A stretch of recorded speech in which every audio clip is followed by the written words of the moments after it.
Hello dear learners, कैसे हैं आप सब। एक बार फिर से आपके लिए कुछ इम्पॉर्टेंट एमसीक्यूज़ में लेके आया हूँ। Nature and significance of management से बिजनेस स्टडीज़ का चैप्टर 1 है। अगर आप हमारे चैनल पर नए हैं तो चैनल को प्लीज़ सब्सक्राइब करें, वीडियोस को लाइक भी करें और अपने फ्रेंड्स के साथ शेयर भी करें। सबसे पहला एमसीक्यू है हमारा। Mohan works as a production manager. He has been given the task of getting 1000 units of hand woven table mats manufactured at a cost of rupees 150 per unit within 10 days. यानी मोहन जो है एक प्रोडक्शन मैनेजर है और उसको एक task दिया गया है कि उसको 1000 यूनिट्स जो है हैंड वूवन टेबल मैट्स की वो बनानी है, यानी जो टेबल मैट्स है हाथ से बनी हुई वो बनानी है। एंड यहाँ पर जो कॉस्ट दी गई है उसको, जिसमें उसको काम करवाना है विद इन 10 डेज़, वो है 150 यूनिट, 150 पर यूनिट, यानी 150 रुपये में एक यूनिट होनी चाहिए। In order to be acknowledged as an effective manager he must ensure that. अब अगर एक इफ़ेक्टिव मैनेजर उसे कहलाना है तो उसके लिए क्या करना होगा उसे। ऑप्शन ए है यहाँ पे, the cost of production does not exceed 150 per unit, यानी कि 150 रुपये से ज़्यादा कॉस्ट नहीं जानी चाहिए पर यूनिट की। Option B, the work is completed within 10 days even at higher cost per unit, यानी कि वर्क जो है वो 10 दिन में कंप्लीट हो जाना चाहिए चाहे ज़्यादा कॉस्ट ही क्यों ना लग जाए। Option C, the cost of production is less than 150 per unit, यानी इट मीन्स कि it should be less than 150। And last option है ऑल ऑफ दीज। तो इसका करेक्ट आंसर क्या होगा? इसका करेक्ट आंसर होगा option B. Option B, that is work is completed within 10 days even at higher cost per unit, क्योंकि effectiveness की बात करी गई है यहाँ पे। ठीक है, यहाँ पे बोला गया था कि acknowledged as an effective manager, efficient नहीं। अगर इफ़ेक्टिव है तो इफ़ेक्टिव में क्या होता है, it is related with the completion of task with in the stipulated time irrespective of the cost involve, यानी कि इफ़ेक्टिवनेस की जब भी बात होती है तो वहाँ पे ये कहा जाता है कि टाइमली कंप्लीट हो जाना चाहिए आपका टास्क, चाहे कॉस्ट ज़्यादा ही क्यों ना हो जाए। तो दिस इज़ कॉल्ड इफेक्टिवनेस, और यहाँ पे आंसर होगा इफेक्टिवनेस। अगर एफिशिएंसी की बात होती तो ऑब्वियसली कॉस्ट फैक्टर भी इसमें इन्वॉल्व हो जाता। अब बात करते हैं क्वेश्चन नंबर 2 की। Management unites the effort of different individuals in organization towards achieving these goals, which characteristic of management is discussed here. तो इस लाइन में कौन सा कैरेक्टरिस्टिक जो है मैनेजमेंट का डिस्कस किया गया है।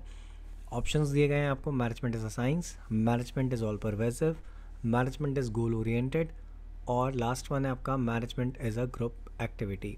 तो इसका जो करेक्ट आंसर है वो है management is a goal oriented process, और ये मैंने एमसीक्यू पे किया है एनसीईआरटी से। तो आप एनसीईआरटी को देख सकते हैं, वहाँ पे लाइंस हैं जहाँ पर खूब management is a goal oriented process को एक्सप्लेन किया गया है। Question number 3, the activities involved in managing an enterprise are common to all the organization, whether economic, social or political. A petrol pump needs to be managed as much as a hospital or a school. What manager do in India, the Germany, USA or Japan is the same. How they do it may be quite different. This difference is due to the differences in culture, tradition and history. तो again ये line NCERT से मैंने ली है, ठीक है।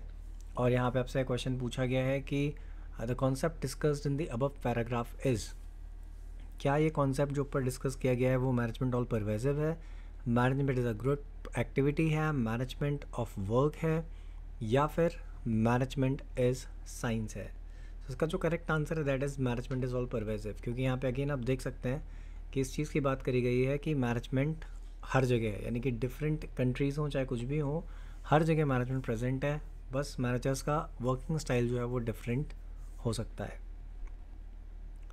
Question number 4, a good manager works through the combination of which of the following. एक अच्छा manager किस कॉम्बिनेशन को यूज़ करता है? Practice, creativity and imagination, initiative and innovation, and last option है that is all of these. Correct answer है all of these, क्योंकि इन सबको मिलाकर ही एक अच्छा मैनेजर जो है वो काम करता है। क्वेश्चन नंबर 5 की अगर बात करें, management should enable all its members to grow and develop as need and opportunities change. Again ये लाइंस जो है एनसीईआरटी से मैंने पिक करी हैं। यहाँ पे आपसे पूछा गया कि कौन से कैरेक्टरिस्टिक ऑफ मैनेजमेंट की बात यहाँ पर हो रही है इस पैराग्राफ में। Management is all pervasive, management is intangible, management is group activity, या मैनेजमेंट इज़ डायनामिक। सो इसका जो करेक्ट आंसर है that is C, management is a group activity.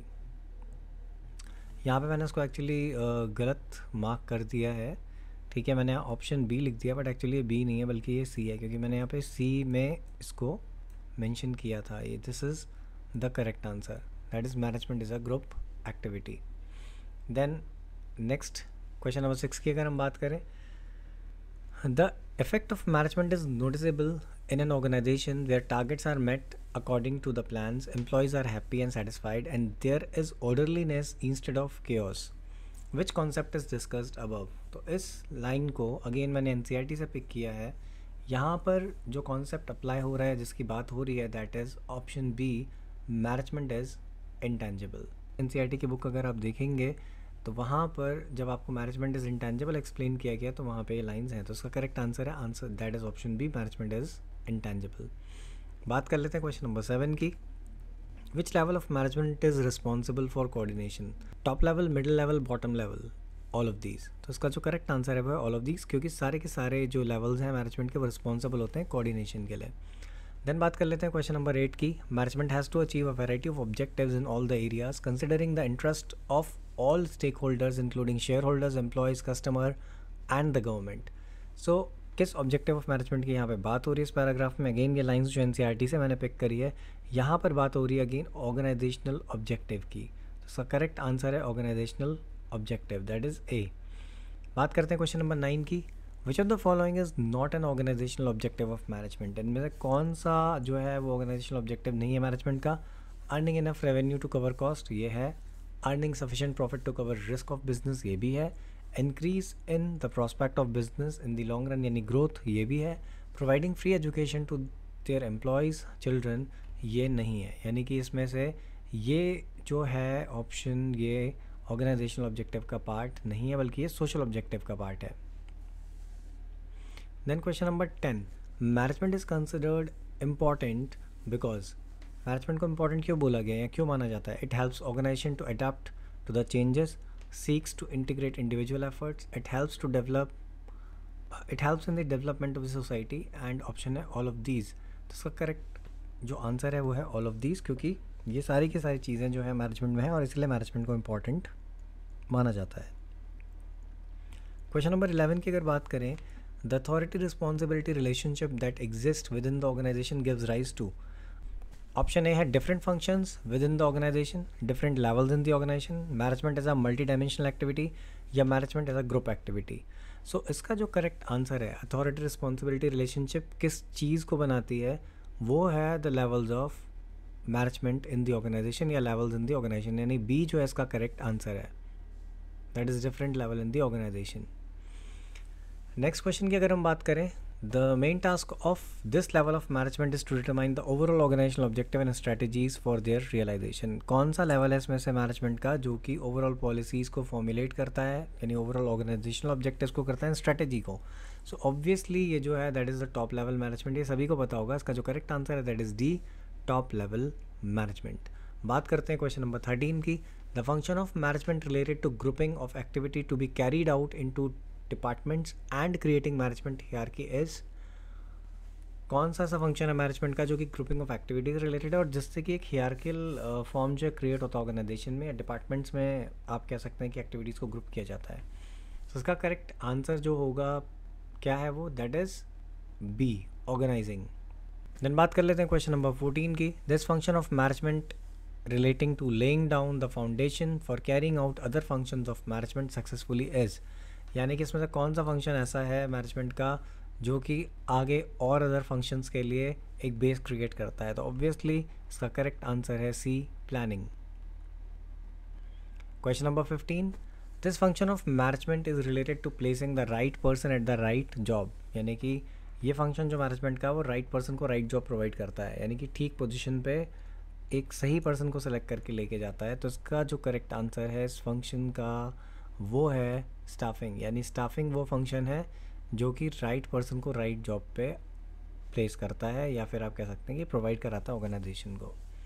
सो आज के वीडियो में सिर्फ इतना ही। आई होप कि ये जो वीडियो है आपको अच्छा लगा होगा। अगर आपको वीडियो अच्छा लगा है और ये कॉन्सेप्ट आपको समझ में आया है तो वीडियो को लाइक करना ना भूलें, चैनल को सब्सक्राइब करना ना भूलें और अपने फ्रेंड्स के साथ शेयर करना भी ना भूलें। Thanks for watching the video.